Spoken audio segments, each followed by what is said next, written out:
ఇందాకలైతే promo 2 అయితే వచ్చింది. దాంట్లో ఎవరెవరిని నామినేట్ చేశారు ఏంటి అనేది ముందు పిక్చర్ క్లారిటీగా మాట్లాడుకుందాం. బర్నీ గారు హిమాలయన్ నామినేట్ చేశారు.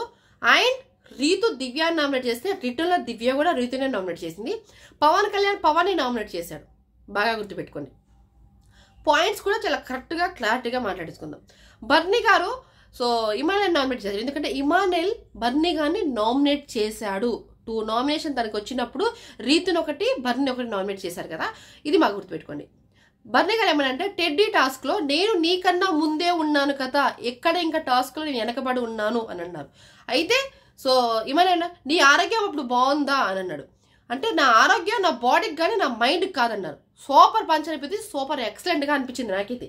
మీరేమంటారు కూడా కంపల్సరీ కామెంట్ చేయండి. అండ్ దివ్య అని రీతు నామినేట్ చేసిన విధానం కరెక్టే. ఎందుకంటే నిన్ను నువ్వు ప్రూవ్ చేసుకోవడానికి అవతల గేమ్ తొక్కాల్సిన అవసరం లేదు. బట్ పాయింట్స్ చెప్పుకో, నేను నీకన్నా బెటరే కదా, నీకన్నా ఎక్కువ ఆడాను కదా, ఆవేరు నేను నీకన్నా చాలా బెటరే, నీకన్నా నేను ఎక్కువగా ఆడతానని అవి కొంచెం ర్యాష్గా మాట్లాడినట్టు. ఆ పిల్ల ఎప్పుడో ఎందుకో ప్రతి చిన్న విషయానికి ర్యాష్గానే మాట్లాడిద్ది. అంతకుముందు అంతకుమించి మనం చేసేదే లేదు ఆమె గురించి. రీతు నామినేట్ చేయడానికి వచ్చినప్పుడు అసలు అంత ఓవర్ కాన్ఫిడెన్స్ ఎందుకు, అసలు అంత ఓవర్ అనేది ఒక మనిషికి పనికిరాదు. ఈ ఓవర్ యాక్టింగ్ వల్లనే ఈ వారం వచ్చేస్తుందని నేను గ్యారంటీగా ఫిక్స్ అయినబ్బా. మీరేమనుకున్నాను, ఇప్పుడు కుండ పగలగొట్టాలంటే నీకు ఎంత ప్రౌడ్నెస్ ఉన్నా, నీకు ఎంత బలం ఉన్నా సరే పగలగొట్టే తిరిగినే పగలగొట్టాలి. అంతేగాని టాప్ అని వరకు ఒకేసారి 4-5 ముక్కలు అసలు ఆ పాటే కనపడలే, మిస్ అయిపోయింది.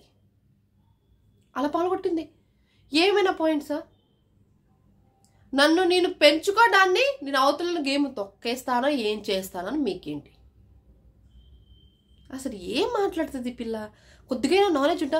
నిజంగా నాకు దివ్య గారి నామినేషన్స్ ఏమోలే కానీ ఈ పిల్ల బయటకు వస్తే బాగుండు అనిపించింది. ఒకానొక నిమిషంలో ఒక మనిషిని ఇంత ఓవర్ యాక్టింగ్ పనికిరాదు, అసలు పనికే రాదు. ప్రతిదానికి బర్నీ గారు ఎవరితో క్లోజ్ ఉన్నా ఏడిపే, ఆయనతో ఎవరైనా క్లోజ్గా ఉన్నా ఏడిపే, తనుజ గారిని ఎత్తుకున్నా ఏడిపే, ఎత్తుకుపోయినా ఏడిపే, ఆమెతో మాట్లాడినా ఏడిపే, సపోర్ట్ చేయకపోయినా ఏడిపే. నువ్వు సపోర్ట్ కోసం వెళ్ళావా లేకపోతే గేమ్ ఆడడానికి వెళ్ళావా అనేది నా పాయింట్. ఈమె ఓవర్ అని చాలా అనిపించింది. మీకేమనిపించింది? మాట్లాడాలని నాకు ఆమె గురించి చిరాకు అనిపిస్తుంది. ఇంత మనిషికి ఇంత అహంకారం పనికిరాదన్నదే నా పాయింట్. మీరేమంటారు? అది కంపల్సరీ కామెంట్ చేసేయండి.